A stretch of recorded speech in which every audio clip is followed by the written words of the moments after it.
Welcome to Statecraft Guide on building military units, structures, and nukes.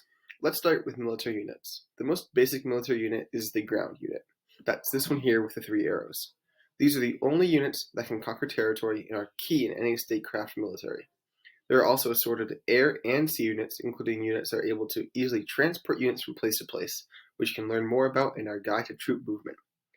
To build a unit, go to the Military tab, Military Units, Buy Units, and you can click how many you want to buy here. It gives you the cost right here, and this is the only number that matters. There is this number here, but it's only for semantics and it won't change anything. This is the number that matters in terms of how many units you have. If you go all the way to the bottom, you can see the Army Divisions, Counterterrorism Commandos, which we talk about in our SPIES video, and nuclear missiles. There's also this I next to every unit here. Unit type here, and click that to see more information, which has talks about damage they can take and how much damage they can give, and a brief description.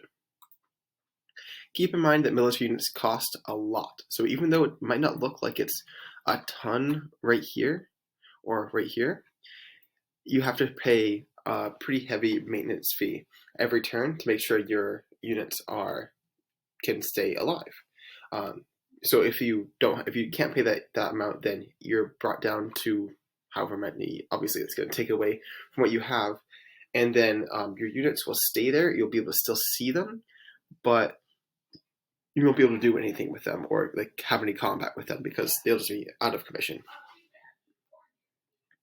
So just be careful how many you purchase, because once you have the units, you can't get rid of them unless they die in battle or they stop working and you lose a lot of resources. Now on to military structures. A military structure is useful in attack, although it is best used in defense. These are various anti-air systems to defend against planes, missile defense systems to defend against missiles, not including nukes, and a national command center, which gives you a command boost. You can find those here, military structures, buy structures, and here. The I here won't give you anything, as it does not for most of the other parts of Statecraft. For some reason, it will just say no additional information. But they all are pretty self-explanatory, and this one even has a description right here. And they cost a lot more, but for some of these, it's very worth it, like this one right here. There are also a few big projects that are related to military, and you can learn more about those in our Big Projects Guide. Next up, nukes. These weapons are secretive and dangerous. Something important to note before trying to get nukes is that if you launch one, you will lose 10 points off your final Statecraft score.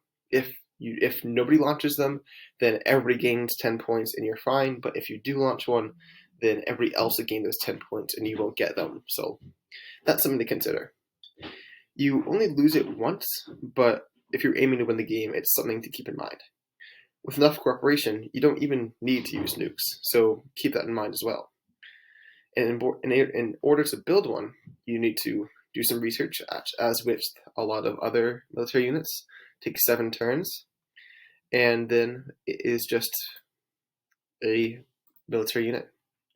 And you'll get any military unit, not just nukes, but any military unit, you'll get it the turn after you buy it. So you can see that here, it has info here. It's pretty important that this is important that it only destroys buildings and the units of the country that owns the city in that tile. It's confusing, but explains it well here. There's also a big project that prevents it. Pacifist countries can't use them, and all you need is research and some resources. And that's it for the Statecraft Guide. Thanks for watching. I'll see you in the next one.